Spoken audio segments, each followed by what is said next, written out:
بسم اللہ الرحمن الرحیم۔ السلام علیکم ورحمۃ اللہ وبرکاتہ۔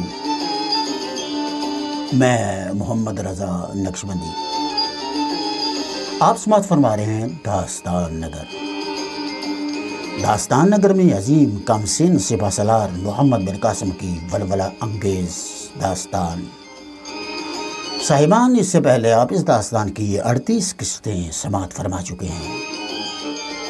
آئیے قسط نمبر 39 کی طرف قدم بڑھاتے ہیں۔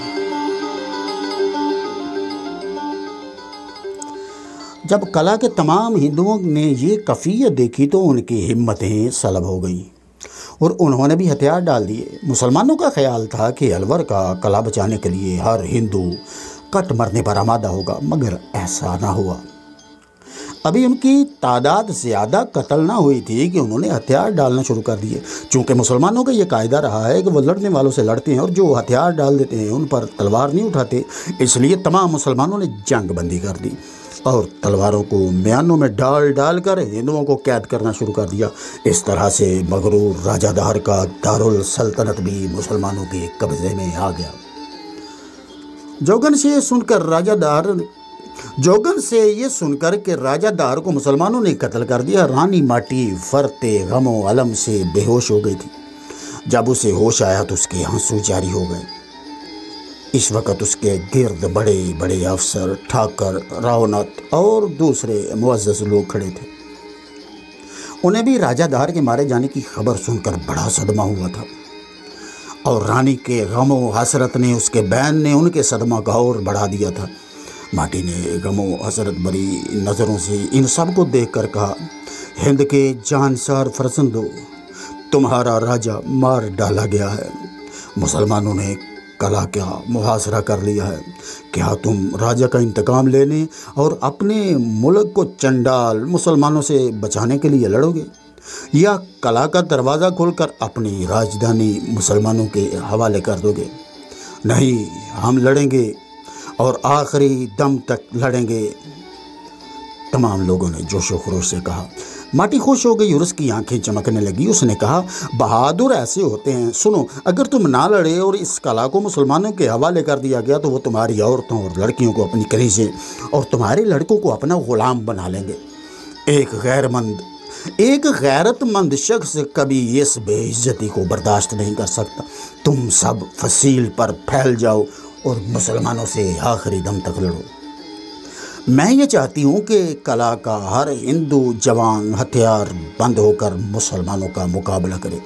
سب نے جوش میں آ کر کہا، ایسا ہی ہوگا۔ رانی چلی گئی اور ہندوؤں نے تمام قلعہ والوں کو رانی کا حکم سنا دیا۔ ہر ہندو ہتھیار باندھ کر لڑنے مرنے پر آمادہ ہو گیا تھا، اور اس طرح 15,000 سے بڑھ کر لشکر 40,000 ہو گیا۔ مگر جب مسلمانوں نے سرنگ سے نکل کر اچانک حملہ کیا تو ہندو بوکھلا گئے، لیکن پھر بھی وہ لڑے۔ لیکن بدقسمتی سے ان کا مقابلہ اس قوم سے تھا جس کی بہادری کی دھاک پوری دنیا میں بیٹھی ہوئی تھی۔ چنانچہ انہوں نے شکست کھائی اور بالآخر لڑائی کا انجام اپنی موت سمجھ کر انہوں نے ہتھیار ڈال دیے اور مسلمانوں نے انہیں گرفتار کرنا شروع کر دیا۔ چونکہ ہر ہندو لڑائی میں شریک ہو گیا تھا، اس لیے مسلمانوں نے ہر مسلح ہندو کو اسیر کرنا شروع کر دیا۔ گرفتاری کے وقت تمام قلعہ میں ابتری پھیل گئی۔ عورتیں چیخنے، بچے رونے اور بوڑھے آہو فریاد کر کے غل مچانے لگے۔ ان تمام آوازوں نے پھر قلعہ میں گونج پیدا کر دی۔ رانی ماٹی اپنے محل میں تھی اور وہ خوب جانتی تھی کہ ہندوؤں کی تعداد مسلمانوں کے مقابلہ میں اس قدر زیادہ تھی کہ ان کا شمار ہی نہیں ہو سکتا تھا۔ اسے اپنی فتح کا پورا یقین تھا، مگر جب اس نے شور و فریاد کی آوازیں سنی تو محل کی بالائی منزل پر کھڑی ہو کر قلعہ کے اندر جھانکنے لگی۔ اس نے دیکھا کہ ہندو چھپتے اور مسلمانوں کے سامنے ہاتھ جوڑتے پھرتے نظر آ رہے تھے۔ مسلمانوں نے اسیر کرتے پھر رہے تھے۔ جنگ بند ہو گئی اور گرفتاریاں شروع ہو گئی۔ یہ منظر دیکھ کر اس کا دل ٹوٹ گیا۔ وہ سمجھ گئی کہ پرانی کتابوں میں جو پیشن گوئیاں کی گئی ہیں اور موجودہ جوتشیوں نے جو کہا ہے اور جو جوگن نے بتایا وہ سب پورا ہو گیا۔